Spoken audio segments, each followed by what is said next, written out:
Natural wine, as you all know, is a very talked about subject and concept today that doesn't have any legal definition anywhere in the world, on the opposite side of organic, that has legal definition. Biodynamic doesn't have legal definition, but has associations that put together some very strict rules about it. I'm just going to steal the definition of one of my dear friend and mentor, Alice Faring, for which natural wine is nothing added and nothing taken away. So here we are talking about wine itself in terms of the processing of making wine, which means we are not going to add anything to the wine by any type of chemical mean, and we are not going to add or take anything through the chemical standpoints. It's kind of the main labels you are seeing mostly in Europe, but I think that Europe today is kind of still of the base in terms of trying to use different type of association or recognition. And this is the main one that you are seeing in terms of conventional wine, organic wine, biodynamic wine, and natural wine. With today, this is the two big guys in Europe, AVN and Saint, with their sulfate requirements. The last one being no sulfur added at all. It's kind of in a bottle. We have conventional wine, organic, biodynamic, natural, and Saint, which is what they call pure jus with nothing added. And you can see inside they put the amount of additives that are legally authorized, at least by countries that are members of the OIV, which are most of the countries in the wine world, but the United States, China, and Australia today.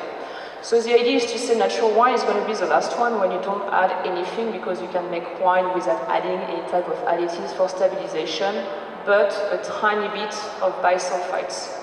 And I want to be very clear on the terminology of bisulfite, which is a real chemistry name of sulfur, because we are confusing a lot of things under the concept of sulfur.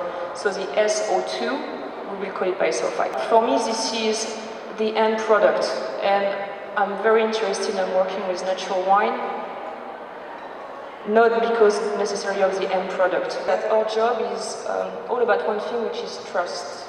When you sell wine to your consumer at a restaurant or in your wine shop, the person is going to trust you. They are going to take your recommendation, okay? They are going to trust you to do something very important, is to feed them, which is quite a very, very strong, powerful act. You are going to give something to somebody else that that person is going to assimilate. When I buy a wine, I'm in New York, so just in 2 seconds, New York is a very complicated market to buy wine. By law, we have to work with distributors that have to work with importers that work to winemakers. So usually we have 2 to 3 tiers between us and the winemaker, unless we buy direct to the US. But I'm going to have to trust my distributor if I buy a wine from a producer I don't know. And my distributor is going to have to trust the winemaker about what they are saying, because we are not like Japan that requests some analysis, so we are going to have to trust.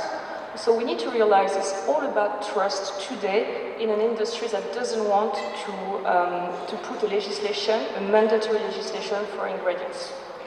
So it's about trust. So how do we do that? We need to meet the people. And I know it's very complicated financially to go and travel and to visit every single winemaker possible. But if you can't do that, you need to do 2 things. You need to first to learn how to taste. And I think I'm going to develop that in a second with the challenges. And then you need to rebuild a network of people that are like-minded like you, and you don't hesitate to ask questions. Because I think one of the big problems of us sommeliers is we are swallowing a lot of the marketing that we are told, and we are not asking the right questions, because also we are not necessarily told during our study about the right question to ask, especially into viticulture and wine chemistry. And I think we are lacking a little bit of that knowledge today, which I definitely miss, and I'm working a lot today on learning more about wine chemistry, so I can really know what I'm talking about, and I have no problem asking the questions. And we should ask more questions because it's all right. We should just swallow the thing and say, oh, yes, oh, great. Well, no, it is so important, because at the end, your customer, your guest is trusting you.